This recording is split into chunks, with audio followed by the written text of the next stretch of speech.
Film की शुरुआत एक बूढ़े आदमी और उसके पोते से होती है जो एक नीली साइकिल खरीदने दुकान जाते हैं। दुकान पहुंचने पर दुकानदार बताता है कि नीली साइकिल खत्म हो गई है और बस लाल रंग वाली बची है। यह जवाब बूढ़े आदमी को बिल्कुल पसंद नहीं आया। दुकानदार ने झट से वादा किया कि अगर वो बाद में आए तो वो नीली साइकिल तैयार रखेगा। लेकिन दुकानदार सीधा सादा नहीं था।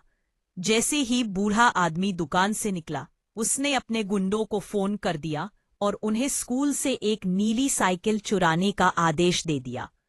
अगले दिन उस साइकिल की असली मालिक मथिल्दा नाम की एक प्यारी सी लड़की स्कूल जाने की तैयारी कर रही थी, लेकिन उसकी प्यारी नीली साइकिल गायब थी। उसकी मां की कार भी खराब पड़ी थी और उसके पिता मार्कस, जो सैन्य सेवा में अफगानिस्तान में पोस्टेड थे, अगले 3 महीनों तक छुट्टी पर नहीं आ सकते थे।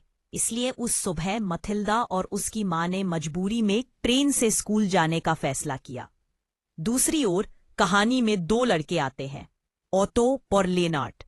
दोनों एक कंपनी में मार्केटिंग जॉब करते थे, लेकिन टारगेट पूरे न होने की वजह से उन्हें नौकरी से निकाल दिया गया। बाद में ऑटो ट्रेन से घर लौट रहा था जब उसने कुछ अजीब बातें नोटिस की। एक आदमी बिना छुए खाना कूड़ेदान में फेंक रहा था और दूसरे आदमी पर टैटू थे जो बिल्कुल किसी पहलवान जैसा दिख रहा था। कुछ देर बाद उसी ट्रेन में मथिल्दा और उसकी मां भी चढ़ती है।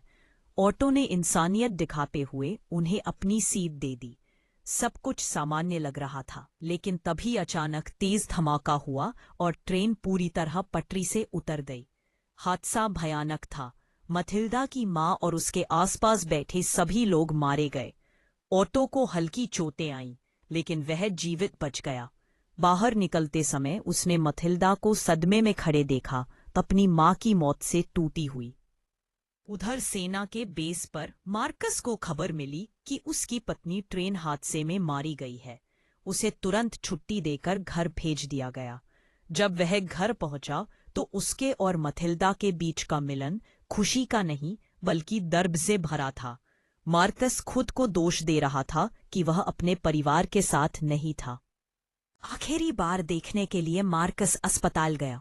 डॉक्टर ने मना किया कि बॉडी देखने से उसकी मानसिक हालत और बिगड़ सकती है, लेकिन मार्कस ने जिद करके बॉडी पहचानने की मांग की। उधर अपने घर पर ऑटो न्यूज देख रहा था, जहां उसे पता चला कि हादसे में एक गैंगस्टर बॉस भी मारा गया है। वही गैंगस्टर जो राइडर्स ऑफ जस्टिस नाम के खतरनाक मोटर बाइक गैंग के खिलाफ अदालत में गवाही देने वाला था। ऑटो को तुरंत शक हुआ कि ये कोई आम हादसा नहीं बल्कि सोची समझी हत्या है। वह सीधे पुलिस के पास गया और उन्हें सब बताया कि उसने एक आदमी को धमाके से पहले ट्रेन से उतरते देखा था और एक को खाना फेंकते हुए, लेकिन पुलिस ने उसे गंभीरता से नहीं लिया। कोई ठोस सबूत न होने की वजह से उन्हें लगा कि वह बस कल्पनाएं कर रहा है। अगले दिन ऑटो ने लेनार्ड को बुलाया और कहा कि वह ट्रेन के सिस्टम को हैक करे ताकि उस आदमी का पता लगा सके जो धमाके से ठीक पहले उतर गया था। ऑटो को पूरा यकीन था कि वही इस हादसे का मास्टरमाइंड है। इस बीच मार्कस और मथिल्दा दोनों अंदर से टूटे हुए थे। मार्कस अपने दुख को दबाकर रखने की कोशिश कर रहा था, जिससे सिर्फ तनाव बढ़ रहा था। कुछ समय बाद ऑटो और लेनार्ड मार्कस के घर पहुंच गए। मार्कस हैरान हुआ कि उन्हें उसका पता कैसे मिला। ऑटो ने बताया कि लेनार्ड हैकिंग में माहिर है और इसी दौरान उन्हें यह भी पता चला कि मार्कस स्पेशल फोर्सेस में है। ऑटो ने साफ शब्दों में कहा कि यह ट्रेन हादसा कोई दुर्घटना नहीं था, किसी को मारने के लिए जानबूझकर किया गया प्लान था। मार्कस उन्हें अपने वेयरहाउस ले गया ताकि वे आराम से बात कर सके। वहां ऑटो ने पूरा मामला समझाया। उसे यकीन था कि धमाके के पीछे वही आदमी है जिसे उसने ट्रेन में देखा था और यह हमला एक गैंग लीडर को मारने के लिए किया गया था। पुलिस ने उसकी बात नहीं सुनी थी और मामला बंद कर दिया था, लेकिन यह बात मार्कस के अंदर आग की तरह फैल गई। यह सिर्फ किस्मत नहीं थी, किसी ने उसकी पत्नी को मार दिया था। मार्कस अब बदले के लिए तैयार था। उनके पास सिर्फ एक धुंधली सी सीसीटीवी फोटो थी, इसलिए वे अपने टेक एक्सपर्ट दोस्त इमैन टेलर के पास गए। इमैन ने फेस रिकॉग्निशन चलाया, लेकिन 99% मैच नहीं मिला। लेनार्ड ने कहा कि एक्यूरेसी को 95% कर दो, एकदम जल्दी। कुछ बहस के बाद इमैन ने एक्यूरेसी घटाई और आखिरकार फोटो का मैच मिल गया। पता चला वह आदमी राइडर्स ऑफ जस्टिस गैंग के लीडर का छोटा भाई था। ये सुनकर मार्कस का गुस्सा और बढ़ गया। घर लौटकर मार्कस को पता चला कि मथिल्दा देर तक बाहर थी और अपने बॉयफ्रेंड सीरियस के साथ घूम रही थी। सीरियस ने बदतमीजी से जवाब दिया और मार्कस ने गुस्से में उसे थप्पड़ मार दिया। मथिल्दा नाराज होकर कमरे में चली गई। अगली सुबह मार्कस ने कहा कि मथिल्दा दोपहर में अपने बॉयफ्रेंड को लेकर आए, वह माफी मांगना चाहता है। तभी ऑटो, लेनार्ड और इमैन फिर घर पहुंच गए। उन्होंने बताया कि संदिग्ध का लोकेशन मिल गया है। चारों हथियार लेकर सीधे उसके घर पहुंचे। मार्कस ने उससे पूछताछ शुरू की, लेकिन वह आदमी डरकर बंदूक निकाल लाया। सब लोग कार की तरफ लौटने लगे। तभी मार्कस ने अचानक पलटकर उसकी गर्दन मोड़कर उसे मार दिया। ऑटो, लेनार्ड और इमैन दंग रह गए। लेनार्ड ने मार्कस के फिंगरप्रिंट हटाने के लिए डिटर्जेंट उठाया और घर की तलाशी शुरू की। इसी दौरान लेनार्ड को अंदर एक ऐसे आदमी पर ठोकर लगी जो किसी ने बंधक बनाकर रखा हुआ था। जैसे ही बंधक बने युवक को मौका मिला, वह डर के मारे भागा और सीधे कार की ओर दौड़ा। बिना पीछे देखे वह कार में बैठा और तेजी से वहां से फरार हो गया। उस रात मथिल्दा अपने बॉयफ्रेंड सीरियस को डिनर पर लेकर आई।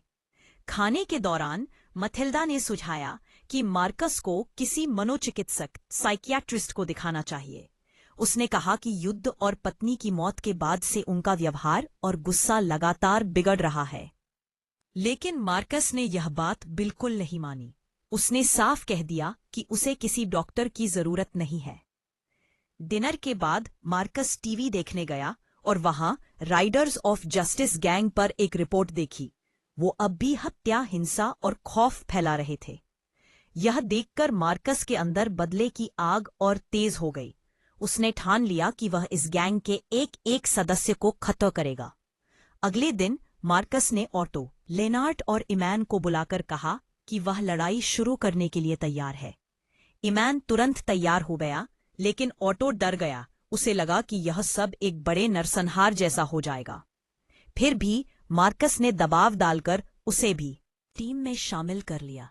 जैसे ही ये तीनों घर से निकलने लगे, मथिल्दा अचानक आ गई। ऑटो घबरा गया और छिप गया। उसे अपराध बोध था कि उसमें अपनी सीट देकर अनजाने में उसकी मां की मौत का कारण बना। मथिल्दा ने ऑटो को छिपते पकड़ा और पूछा, क्या चल रहा है? लेनार्ड और इमैन ने तुरंत झूठ बोलकर कहा कि वे साइकियाट्रिस्ट हैं जिन्हें उसके पिता ने बुलाया है। यह सुनकर मथिल्दा खुश हो गई कि उसके पिता आखिरकार मदद लेने को तैयार हो गए हैं। उधर राइडर्स ऑफ जस्टिस का लीडर बंधक युवक बशका से पूछताछ कर रहा था। वह जानना चाहता था कि उसके भाई को किसने मारा। डरकर बशका ने कह दिया कि उसने इमैन नाम कई बार सुना है। मार्कस के वेयरहाउस में टीम ने गैंग के सदस्यों की खोज शुरू की, लेकिन वहां का कंप्यूटर बहुत पुराना था और हैकिंग नहीं कर पा रहा था। इसलिए वे इमैन के घर गए उसका कंप्यूटर लेने। जैसे ही वे वहां पहुंचे, उन्होंने देखा कि गैंग के गुंडे घर की निगरानी कर रहे हैं। टीम अंदर घुसने लगी तो गुंडों ने हमला कर दिया।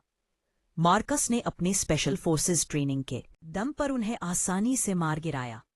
लड़ाई के बाद उन्हें गुंडों की कार में बशका बंधा हुआ मिला। उसे बचाकर वे वापस मार्कस के घर ले आए। मार्कस ने फैसला किया कि सब अभी यही रहेंगे ताकि किसी और हमले से बचा जा सके। एक ही छत के नीचे रहने से मथिल्दा धीरे धीरे ऑटो, लेनार्ड और इमैन के करीब आने लगी। इन सब में एक परिवार जैसा रिश्ता बनने लगा। अगले दिन मार्कस ने सभी को बंदूक चलाना सिखाना शुरू किया ताकि वे किसी भी हमले में खुद को बचा सकें।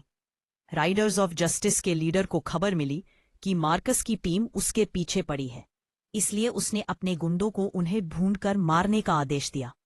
शाम को ऑटो और मथिल्दा शतरंज खेल रहे थे। दोनों काफी करीब आ चुके थे। मथिल्दा ने ऑटो के साथ एक फोटो लेकर सोशल मीडिया पर पोस्ट कर दी। मार्कस और इमैन ने गैंग के एक सदस्य का फोन हैक किया। उन्हें पता चला कि गैंग के कई सदस्य एक बार में मिलने वाले हैं। मार्कस और टीम बार के बाहर घात लगाकर बैठे रहे। जैसे ही गैंग के लोग बाहर निकले, मार्कस ने तुरंत उन पर हमला कर दिया और उन्हें मार गिराया। इमैन एक आदमी को मार नहीं पाया तो मार्कस ने आगे बढ़कर वह काम भी पूरा किया। अगले दिन गैंग के एक सदस्य की बेटी को सोशल मीडिया पर ऑटो की फोटो दिखी जो सीरियस ने पोस्ट की थी। वह उसी स्कूल में पढ़ती थी और तुरंत पहचान गई। लेनार्ड ने बशका से पूछा कि उसे क्यों कैद किया गया था। बशका ने बताया कि उसकी मां ने उसे गैंग को बेच दिया था। फिर लेनार्ड ने ट्रेन हादसे के बारे में पूछा। बशका ने कहा कि वह हादसे के वक्त जर्मनी में था, यानी वह संदिग्ध लड़का भी डेनमार्क में नहीं था। इससे साफ हुआ कि वे गलत आदमी का पीछा कर रहे थे और राइडर्स ऑफ जस्टिस का हादसे से कोई संबंध नहीं था। सिस्टम चेक करने पर टीम को यकीन हो गया कि पूरी लड़ाई एक गलतफहमी पर आधारित थी। मार्कस को यह झटका बर्दाश्त नहीं हुआ। उसे एहसास हुआ कि उसने बेगुनाह लोगों को मार दिया है। गुस्से और दर्द में वह बाथरूम में जाकर सब कुछ तोड़ने लगा। ऑटो ने उसे सांत्वना देने की कोशिश की। सच यह निकला कि ट्रेन हादसा एक दुर्भाग्यपूर्ण दुर्घटना थी और असली वजह एक तुर्की मूल का स्टेशन कर्मचारी था जिसने गलती की थी। कोई हत्या या गैंग की साजिश नहीं थी। उधर राइडर्स ऑफ जस्टिस सीरियस के घर पहुंचे। उसे यातना दी और उसने डर कर बता दिया कि ऑटो और इमैन कहाँ रहते हैं। मार्कस को शक हो गया कि कुछ गड़बड़ है। वह तुरंत घर लौटा और देखा कि गैंग के लोग हमला कर रहे हैं। मार्कस ने मथिल्दा को सुरक्षित जगह भेजा और खुद गोलियां लगने के बावजूद लड़ने लगा, लेकिन गैंग लीडर ने मथिल्दा को पकड़ लिया। मथिल्दा को बंधक बनाकर गैंग लीडर ने मार्कस को सरेंडर करने पर मजबूर किया।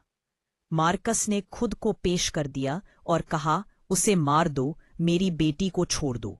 तभी अचानक ऑटो, लेनार्ड और इमैन अंदर घुसे और गैंग पर हमला कर दिया। मार्कस ने मौका पाकर दुश्मनों को खत्म कर दिया। सामने के बाद मथिल्दा घायल हुई थी। उसके हाथ में गोली लगाया और एम्बुलेंस आने तक उसके साथ रहा। थकान और चोटों की वजह से बेहोश हो गया। क्रिसमस की रात मार्कस, मथिल्दा, ऑटो, लेनार्ड और इमैन ऑल एक साथ बैठे थे। अब ये लोग एक दूसरे के लिए सच्चे परिवार बन चुके थे।